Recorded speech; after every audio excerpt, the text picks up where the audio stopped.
예수님을 증거하고 있기 때문입니다. 왜 예수 중심으로 신앙생활해야 되느냐? 그 이유는 성경이 예수님을 증거하고 있기 때문에 그런 거예요. 성경이 말하려고 하는 건 다른 거 아닙니다. 하나님의 아들 예수 그리스도에 대해서 증거하고 있습니다. 그렇기 때문에 성경을 다 읽은 후에 예수님을 찾지 못하고 성경을 읽었어도 예수님을 만나지 못했다면 그거는 성경을 잘못 읽은 거예요. 주일에 예배를 드리고 찬양을 하고 기도하고 말씀을 들었는데 예수님과 무관한 내용만 머릿속에 가득 차 있다면 이거는 예배에 실패한 겁니다. 왜냐하면 성경이 증언하고 있는 분이 누구세요? 예수님이기 때문에 그런 거예요. 여러분, 예수 중심의 신앙생활이 회복되시기를 주의 이름으로 축원합니다. 자, 요한복음 5장 39절 다시 한번 읽어봅시다. 시작. 너희가 성경에서 영생을 얻는 줄 생각하고 성경을 연구하거니와 이 성경이 곧 내게 대하여 증언하는 것이니라. 예수님이 말씀하셨어요. 너희가 성경을 읽으면서 성경을 통해서 영생을 얻으려고 너희가 연구도 하고 읽기도 하고 암송도 하는데 그 성경이 증거하고 있는 이가 누군지 아느냐? 바로 나다라고 말씀하시는 거예요. 예수님이다라고 말씀하시는 거예요. 여러분, 성경은 다른 어떤 재미난 이야기, 감동적인 사건을 전하기 위해서 기록된 책이 전혀 아닙니다. 성경은 예수 그리스도를 증거하기 위하여 여러분 기록되었다는 걸 믿으시기를 바랍니다. 하나님의 아들 예수 그리스도가 바로 구원자시다. 이것을 증거하고 있는 책이 성경책이라는 사실이에요.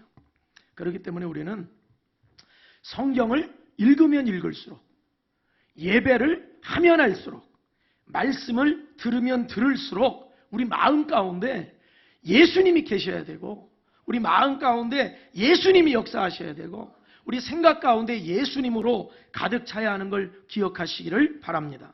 그런데 당시 유대인들은 어떻게 했어요? 모세오경을 읽기도 하고 암송까지 했어요. 어린 시절에 암송을 하면 아이들에게 꿀을 먹여줬어요. 왜요? 말씀이 꿀송이처럼 달다요. 말씀이 이렇게 달구나. 그래서 모세오경을 암송도 시키고 가르치기도 하고 배우게 했어요. 근데 여러분, 불행한 일이죠. 말씀을 그렇게 읽고 암송까지 했는데 예수님을 믿지도 못하고 받아들이지도 못했다는 거예요. 이게 얼마나 안타까운 얘기입니까? 자기 눈앞에 지금 누가 계세요? 성경의 주인공이신 예수님이 계신데도 그 예수님을 알아보지 못하고 그 예수님을 믿지 못하고 예수님이 천국의 말씀을 선포하시는데도 불구하고 그 예수님을 받아들이지 못했다는 이야기입니다. 여러분, 우리 예수님이 증거하실 때 그 메시지가 복잡하지 않잖아요. 얼마나 여러분 간단 명료하면서도 강력한 선포입니까? 예수님 뭐라고 선포하세요? 회개하라, 천국이 가까이 왔느니라. 회개하라, 천국이 가까이 왔느니라. 그러나 그들은 예수님을 알아보지도 못했고 믿지도 않았습니다. 성경에서 유대인들은 불행한 사람들로 기록이 되어 있어요. 예수님을 십자가에 못 박은 사람들, 예수님을 거부하고 핍박했던 이들로 기록이 되어 있어요. 자, 그러면 오늘날 우리는 어떠하냐? 오늘날 나는 어때요? 예배드리면서 우리를 향해 말씀하시는 살아계신 예수님의 음성을 듣고 계십니까? 듣고 있어요? 이 시간 우리가 간절하게 하나님을 우리가 예배하면서 이 시간 예수님을 만나는 시간이 되고 있습니까? 예수님이 오늘도 나를 사랑하시고 예수님의 그 은혜가 오늘도 내 안에 머물러 있냐고요. 정말 주님을 향한 그 간절하고 뜨거운 마음이 우리 안에 있어요? 저는 여러분 모두가 오늘 말씀을 통해서 예수님을 발견하고 예수님을 만나고 예수 중심의 신앙생활이 회복되기를 주의 이름으로 축원합니다. 자, 우리 아멘 3번 합시다. 시작. 예수 중심의 신앙생활이 회복되려면 이제 몇 가지 말씀을 제가 이제 이어서 다음 주에도 좀 나누려고 하는데 오늘 한 가지 말씀만 드릴게요. 자, 우리 자, 다음 PPT 띄워주세요. 자, 파란 글씨로 된 부분 한번 읽어봅시다. 시작. 성경이 예수 그리스도를 말하고 있기 때문에 우리의 신앙생활의 초점은 예수 그리스도에게 집중이 되어 있어야 돼요. 신앙생활 30년 했는데 내 중심에 예수님이 안 계시다면 거짓입니다. 예배 생활을 내가 20년, 50년 했는데 예수님이 내 안에 안 계시면 가짜라고요. 예수님이 중심이 되셔야 돼요. 왜? 성경이 예수님을 전하고 있기 때문에. 유대인들은 모세오경을 암송을 하고 성경을 공부했지만 예수 그리스도를 알아보지도 못했고 예수 그리스도 눈앞에 계셨지만 예수 그리스도를 믿지도 못했어요. 그들의 신앙생활은 헛된 신앙생활로 끝난 겁니다. 우리의 신앙생활, 예수 중심의 신앙생활로 회복이 일어나야 돼요. 그렇다면 어떤 부분에서 우리가 예수 중심의 신앙생활로 회복이 일어나야 되느냐? 예수 구원 신앙을 확실하게 붙들어야 한다. 따라합시다. 예수 구원 신앙을 확실하게 붙들어야 한다. 제가 서두에 성경이 증거하고자 하는 핵심이 누구라고 그랬어요? 예수님이라고 그랬어요. 예수를 증거한다고 그랬어요. 그러면 성경은 도대체 예수님이 어떤 분이기에 예수를 증거하려고 하느냐 이 말이에요. 자, 요한복음 14장 6절 읽읍시다. 시작. 예수께서 이르시되 내가 곧 길이요 진리요 생명이니 나로 말미암지 않고는 아버지께로 올 자가 없느니라. 무슨 말이에요? 예수님이 구원의 길이라는 거예요. 예수 외에는 구원받을 방법이 없다는 걸 얘기하는 겁니다. 제 아무리 구원을 받아서 천국에 가려고 내가 아무리 몸부림을 쳐도 예수 없이는 하나님 아버지 앞에 갈 수 없다는 얘기는 뭐냐? 예수 없이는 구원받을 수 없다는 걸 이야기를 하는 거예요. 저는 스스로 이런 질문을 지난 주간에도 해봤어요. 과연 오늘날 현대인들은 자기 영혼의 구원 문제에 대해서 도대체 얼마나 관심을 가지고 있을까? 여러분들은 여러분들의 영혼 구원의 문제에 대해서 얼마나 관심을 갖고 계세요? 구원의 문제에 대해서. 우리 학생들, 한결이는 내 영혼이 구원받는 문제에 대해서 얼마나 관심을 가지고 있어? 세찬이, 내가 구원받는 문제에 대해서 얼마나 관심을 가지고 있어? 한때는 잘 들어보세요. 현대사회를 일컬어서 물질 만능주의 사회라고 그랬어요. 황금 만능주의다 그랬어요. 돈만 있으면, 물질만 있으면 인간에게 자기가 얻을 수 있는 모든 행복은 다 누릴 수 있다고 생각을 했어요. 그래서 모든 사람들이 돈을 벌기 위해서 혈안이 돼 있어요. 잠도 제대로 못 자고 쉬지도 못하고 그렇게 살았어요. 그런데 그렇게 열심히 살아봤는데 뒤돌아보니까 그렇게 살 수 있는 사람이 몇 안 돼요. 몇 안 돼요. 그리고 몇 안 되는 그 사람들도 그렇게 행복하지 않아요. 비참하게 끝나는 경우를 봤어요. 그러고 나니까 이거 갖고는 인간이 행복할 수 없구나 느낀 거예요. 자, 그래서 그 다음에 또 유행하는 단어가 나오죠. 웰빙입니다. 웰빙. 그전에는 돈만 많이 벌면 행복한 줄 알고 죽도록 돈만 쫓았어요. 근데 그게 아니라는 거죠. 이제 웰빙의 시대다. 큰 돈은 못 벌고 크게 재산은 못 늘려도 육체적, 정신적 건강의 조화를 이루면서 행복의 질을 끌어올리는 것이 진짜 행복이다. 근데 거기서 또 하나 더 발전되죠. 우리 요즘에 더 소소해. 소확행. 아니야.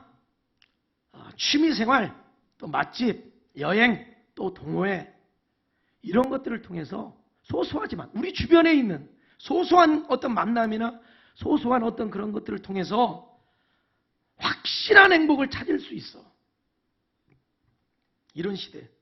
덴마크에 휘게라는 말이 있어요. 덴마크에 휘게. 쉼, 편안함, 안락함 이런 거 얘기하는 거예요. 이런 것들을 통해서 삶의 만족을 추구하는 겁니다. 휘게. 그러니까 양초를 하나 불을 붙여놔도 그것이 휘게의 한 요소가 되는 거예요. 내 마음에 편안함을 주고 안락함을 주고 쉼을 주고 행복하게 만드는 거예요. 근데 여러분 보세요. 물질 만능주의부터 시작해서 웰빙이니 뭐 소확행이니 휘게니 다 똑같은 거예요. 사실은 목표가 뭐냐? 크던 작던 자신의 행복을 끊임없이 추구하는 것에 있다는 얘기입니다. 자, 그런데 여기서 문제가 있어요. 뭐냐면 현대인들이 끊임없이 자신의 행복을 추구한다고 끊임없이 뭔가를 찾아 헤매고 있지만 정작 자기 영혼의 문제에 대해서는 얼마나 관심이 있느냐 이 얘기예요. 자기 영혼에 대해서는 다 마치 몸에 마비 증세가 일어난 것처럼 다 마비돼 버렸어요. 꼬집어도 느끼지 못해요. 당신 구원받아야 됩니다. 느끼지 못해요. 구원에 대해서 관심 없어요. 우리 아이들 관심 없어요. 직장인들 관심 없어요. 노인정에 가서 어른들, 할머니들 연세 많으시니까 천국 가려고 얼마 안 나셨으니까 관심 없어요. 관심. 구원에 대해서는 관심 없어요. 더 큰 문제. 이런 면에 있어서 오늘날 기독교인들마저 불신자들과 별반 차이가 없다는 게 더 큰 문제예요. 오늘 이 시대. 불신자들만 소확행, 불신자들만 휘게, 웰빙 찾는 게 아니라 예수 믿는 사람들도 소확행으로 행복하다는 거예요. 웰빙으로 행복하다는 거예요. 내 꿈을 이루니까 행복하다는 거예요. 예수 믿는 사람들도. 예배 드리고 온 기분이 뭐냐? 맛집 다녀온 것 같아. 맛집 다녀온 정도의 만족감. 여러분 어때요? 교회 갔다 왔는데 동호회 활동 참여하고 막 스트레스 풀고 온 것 같아. 교회 갔다 오니까.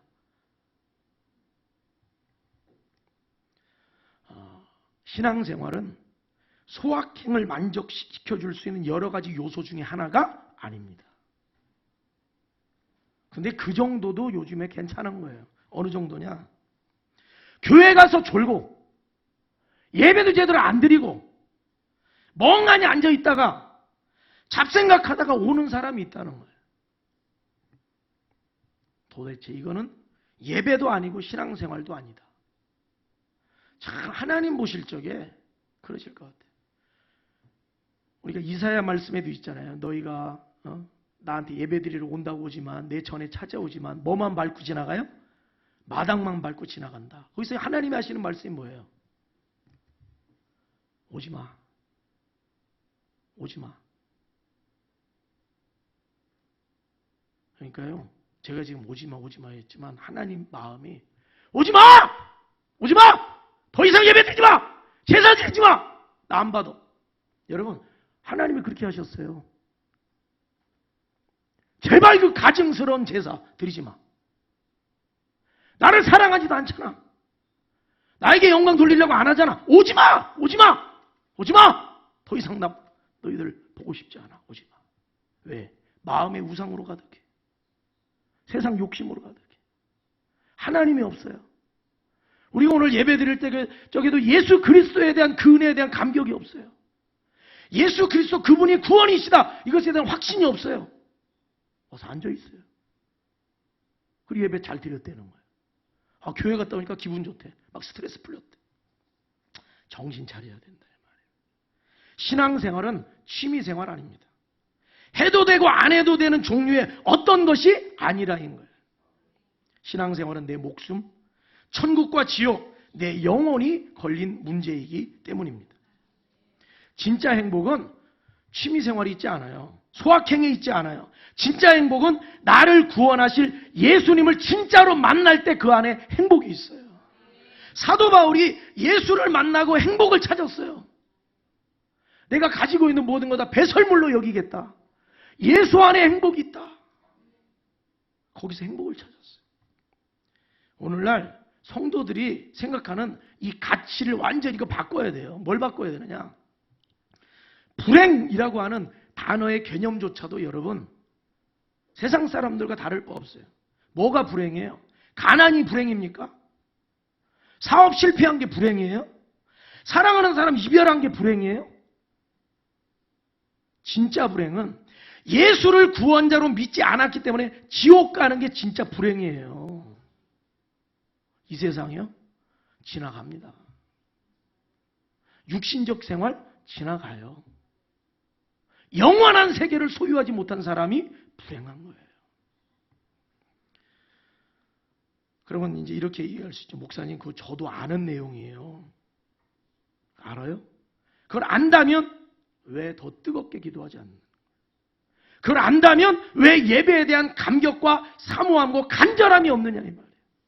하나님 앞에 나올 때 하나님 오늘도 하나님을 예배하게 하신 것을 감사합니다. 감격으로. 예수 그리스도를 통해서 나를 구원하신 은혜가 감사합니다. 그만 감격으로 나와야 되는데, 며칠 전에 제가 기도하는데 하나님께서 제 마음에 성도들을 향한 구원에 대한 더욱 안타까운 마음을 저에게 주시더라고요. 주셨어요. 저에게 도전을 주시더라고요. 그러면 저에게 마음의 감동으로 이런 말씀을, 저를 책망을 하시는 거예요. 저를 책망을 하시는. 성도들에 대한, 성도들의 그 영혼에 대한 안타까움이 내 안에 있느냐, 안타까움이 있느냐, 그 마음을 주시는 거예요. 저한테. 제가 회개했어요. 안타까움이 있느냐. 성도들을 하나님의 사람으로 세우기 위해서 내가 너를 보냈다. 정신을 바짝 차리고 예수를 나의 구원자로 믿고 죄를 회개하고 마음으로 뜨겁게 믿음 생활하시길 주의 이름으로 축원합니다. 오늘날 이 시대에도 얼마나 많은 신자들이 11시가 돼가지고 우르르 예배당으로 몰려들어가고 주차할 데 없어가지고 빵빵거리면서 또 예배 드리면서도 어떻게 하면 나갈 때 주차를 빨리 빼서 집으로 갈까부터 생각해가지고 오늘 점심에는 메뉴가 뭐지? 들어올 때부터 메뉴 뭐예요? 뭐 이러면서. 예수가 구원자라는 걸 믿으시길 바랍니다. 그 구원은 세상의 그 어떤 행복과도 바꿀 수 없는 영원한 행복인 것을 깨달으시기를 주의 이름으로 축원합니다. 사도행전 4장 12절 예수 구원에 관한 말씀을 한 구절 더 볼게요. 사도행전 4장 12절 같이 읽어요. 시작. 다른 이로서는 구원을 받을 수 없나니 다른 이름을 우리에게 주신 일이 없음이라 하였더라. 여러분, 우리는 성경대로 믿고 성경대로 말해야 됩니다. 성경대로 믿고 성경대로 전해야 돼요. 예수님을 믿으면 구원 받는 것이고 예수 안 믿으면 구원 못 받는다는 얘기를 하는 거예요. 즉 예수 믿으면 천국 가고 예수 안 믿으면 지옥 간다는 걸 얘기하는 겁니다. 참 저는 목사로서 저도 이게 굉장히 부담스러워요. 예수 안 믿으면 지옥 갑니다. 이게 참 부담스러워요. 왜냐하면 싫어하는 사람이 있어요. 싫어하는 사람이 있어요. 그럼에도 불구하고 돌려서 말할 수가 없어요. 왜냐? 예수님이 지옥에 대해서 말씀하셨어요. 거기는 구더기도 죽지 않고 살아있다는 거예요. 영원토록. 그런데 불이 타오르는데 그 불이 꺼지지 않는다. 근데 불 속에서 소금 치듯하며 고통을 받으리라. 하나님이 저에게 주일 예배가 마지막이 될 사람이 있다는 마음을 막 주시는 거예요. 왜냐하면 주일에 한 번 예배 나오는 사람이 있어요. 근데 이 예배가 마지막이 될 수도 있다는 거예요. 그 마음을 주시는 거예요. 제가 그 마음을 딱 주시는데 주일에 한 번 예배 드리면 구원을 받아야 될 거 아니에요. 구원을.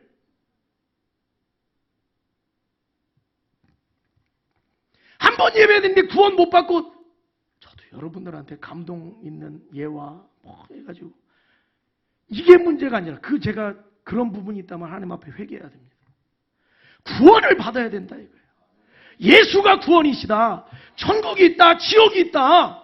정신 차려라 이 말이. 정신 차려라.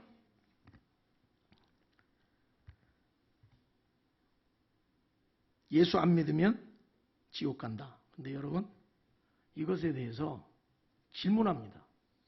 뭐라고 질문하느냐? 예수를 안 믿으면 왜 지옥 갑니까? 질문해요. 왜 지옥 갈까요? 다른 여러 가지 이유들은 다 될 수 있어요. 그러나 딱 한 가지 이유를 말씀드린다면 뭐냐? 그게 하나님의 법입니다. 죄인을 처벌하시는 하나님의 법이라고요. 그게 예수 믿으면 구원받고 안 믿으면 지옥 간다. 이것이 하나님이 죄인들에 대해 향한 하나님의 법이라고요. 믿으면 구원받고 안 믿으면 지옥. 이게 하나님의 법이에요. 법. 제가 일전에 중요한 서류를 떼러 관공서에 갔어요. 담당 직원이 서류를 주면서 저한테 이렇게 얘기를 해요. 선생님, 이 서류를 다른 곳에 제출을 하거나 다른 사람에게 보여주기만 해도 선생님은 법적인 처벌을 받게 될 겁니다. 그러는 거예요. 저한테. 기분 좋아요, 나빠요? 서류 떼러 갔는데 어디 제출하거나 누구한테 보여주면 법적 처벌 받는데 저한테. 그래서 제가 뭐 내용이 별거 없어요. 왜 안 됩니까? 보여줘도 뭐 별 문제 없을 것 같은데 다른 이유가 있습니까? 제가 물어봤어요. 그랬더니 직원이 퉁명스럽게 말을 하는데 저를 쳐다보지도 않아요. 자기 할 일 하면서 그게 법이에요. 기분 나쁘더라고. 쳐다보지도 않고 얘기하는데. 그래서 제가 다시 물었어요. 뭐라고요?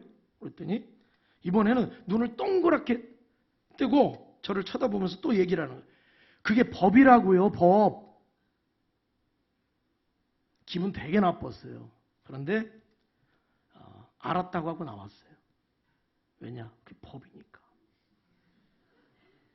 보여주면 처벌된다는데. 이유를 설명해달라고 했더니 법이래. 법. 왜 따지니? 법인데. 구원의 문제도 마찬가지예요. 내가 기분 좋고 나쁘고의 문제가 아닙니다. 하나님의 법이 있어요. 영혼을 심판하는 하나님의 법.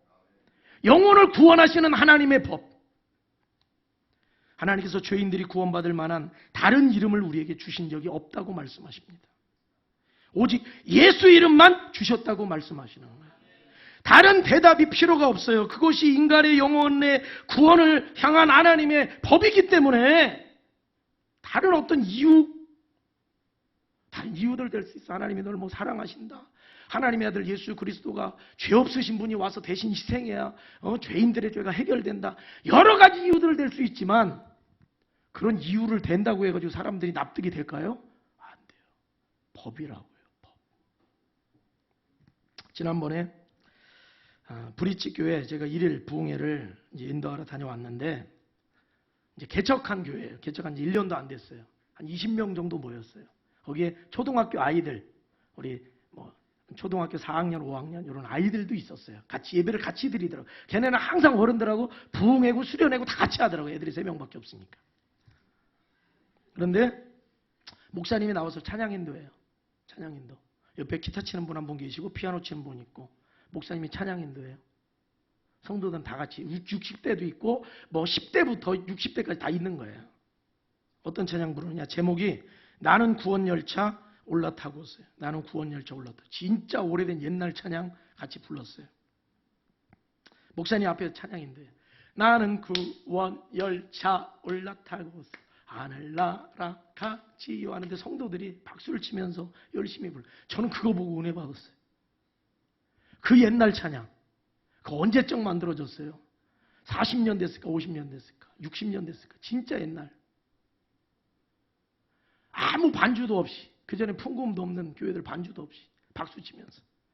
그때 이게 뭐 있었죠? 이렇게 뭐 넘겨가면서 다들 봤잖아요. 찬양을 막 부르는데 나는 구원열차 올라타고서 하늘나라 가지요 하는데 저 뒤에서 초등학생 애들이 빵빵 하는 거야. 나 깜짝 놀랐어. 그 뒤에 앉아있다가 얘네가 이거 준비하고 있었나? 그러더니 죄악력 벗어나 달려가다가 다시 내리지 않죠. 빵빵 하는 거예요. 그러면서 잡혀 필요 없어요. 주님 자장 되시니 나는 염려 없어요. 빵빵 하더니 나는 구원열차 올라타고서 하늘나라 가지요. 다 가는 거예요. 제가 딱 들으면서 예수 구원의 복음이 이 찬양에 있구나 하는 걸 제가 다시 너무 은혜를 받아요. 왜 차표가 필요 없어요? 예수님이 구원 열차의 차장이에요. 차장. 수연이를 야단치려고 그런 건 아니야. 알았지? 수연이의 구원을 위해서 예수님이 구원 열차의 차장이 돼 있어요. 세찬이가 구원 열차를 탔는데 차장이 예수님이신 거예요. 차표가 필요 없어요. 나 차표 필요 없어. 예수가 차표예요. 열차가 막 출발을 해요. 근데 중간에 너 내려. 이럴 일이 없어요. 중간에 내릴 일이 없어요. 왜? 예수가 구원자가 되시기 때문에. 그분이 차장이 되시기 때문에 내릴 염려가 없어요. 여러분, 예수가 나의 구원자가 확실하면 여러분 지옥 갈 일이 없습니다. 지옥 갈 일이 없어요.